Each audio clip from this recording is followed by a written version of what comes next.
அனைவருக்கும் வணக்கம். உங்களோடு இணைவது நான் உங்கள் இறை உணர்வு. இன்றைய பதிவுல அந்தக கவி வீர ராகவ முதலியார் பற்றிய காணொளியை தான் பதிவா பார்க்க இருக்கின்றோம். பிறந்த ஊர் செங்கல்பட்டுக்கு பக்கத்துல இருக்கக்கூடிய பூதூர் அப்படின்ற ஊர்ல பிறந்தாரு. அது காஞ்சிபுரம் மாவட்டத்திற்கு உட்பட்டது. ஆரம்ப காலத்துல அது தொண்டை நாடு அப்படின்ற பகுதிக்குள்ள சேரும். வாழ்ந்த இடமா பொன் விளைந்த களத்தூரை சொல்றாங்க. அந்த 2 ஊரினுடைய பெயருமே அந்த கவி வீர ராகவ முதலியார் வாழ்ந்த பகுதிகளாக சொல்லப்படுது.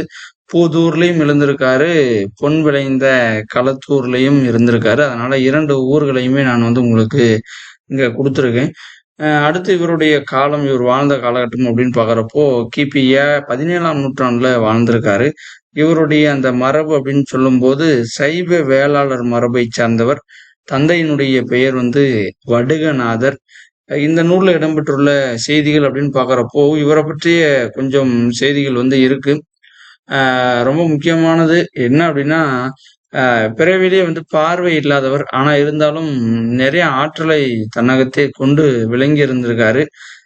பாருங்க, இசை பயிற்சி பெற்றவர். அது மட்டும் இல்லாம யாழ் பயிற்சியும் உடையவர். நினைவாற்றல் மிக்கவர். பிறவிலே 2 கண்களையும் இழந்தவர். அதனால அந்தகம் அப்படின்ற சொல் குருடு அப்படின்ற பொருள்ல கையாளப்பட்டிருக்கு. கேள்வி அறிவியின் வாயிலாக கல்வி கற்றவர். அதாவது கேள்விதான், கற்றலாயினும் கேட்க, கற்றிலன் ஆயினும் கேட்டலை நன்று அப்படின்னு சொல்லக்கூடிய பழமொழி நானூறு திருவள்ளுவரனுடைய கூற்றுக்கு இணங்க கேள்வி அறிவு தான் அவருடைய ஒரு கல்வியை கல்வியை கத்துக்கக்கூடிய ஒரு வாய்ப்பா இருந்திருக்கு. தன்னுடைய முதுகுல எழுத சொல்லி கற்றிருக்காரு, படிச்சிருக்காரு. அது மட்டும் இல்லாம நகை பாடுவதிலும், வசை பாடுவதிலும், சிலேடை, மடக்கு இதெல்லாம் பாடுவதிலும் வல்லவரா விளங்கியிருக்காரு. விரைந்து பாடவும் வியக்குமாறு பாடவும் ஆற்றல் பெற்றவர். சோநாடு முழுவதும் சுற்றியவர். 1000 கோடி எழுத்து தன் மனத்து எழுத்தி படித்த விரகன். 1000 கோடி எழுத்துக்களை தன்னுடைய மனதால எழுதி படித்த விரகன் அப்படின்னு தன்னைத்தாமே என்ன பண்றாரு சொல்லிக்கக்கூடிய அளவுக்கு ஒரு சிறப்பு வாய்ந்த நபரா இருந்திருக்காரு. தனிப்பாடல் திரட்டுல 20 பாடல்கள் இடம்பெற்றுள்ளன. அது மட்டும் இல்லாம இவருடைய பாடலை கேட்டு தலையசைக்க ஆதிசேடன் போன்று 1000 தலைகள் வேண்டும் அப்படின்னு அவரே சொல்லியிருக்காரு. சிற்றிலக்கிய செல்வராக சிறந்த விளங்கியிருக்காரு. இவரை பற்றிய குறிப்புகள் இதுதான். அவருடைய படைப்புகள் அடுத்து பாக்குறப்போ கிட்டத்தட்ட ஒரு 13 நூல்கள் எழுதியிருக்காரு.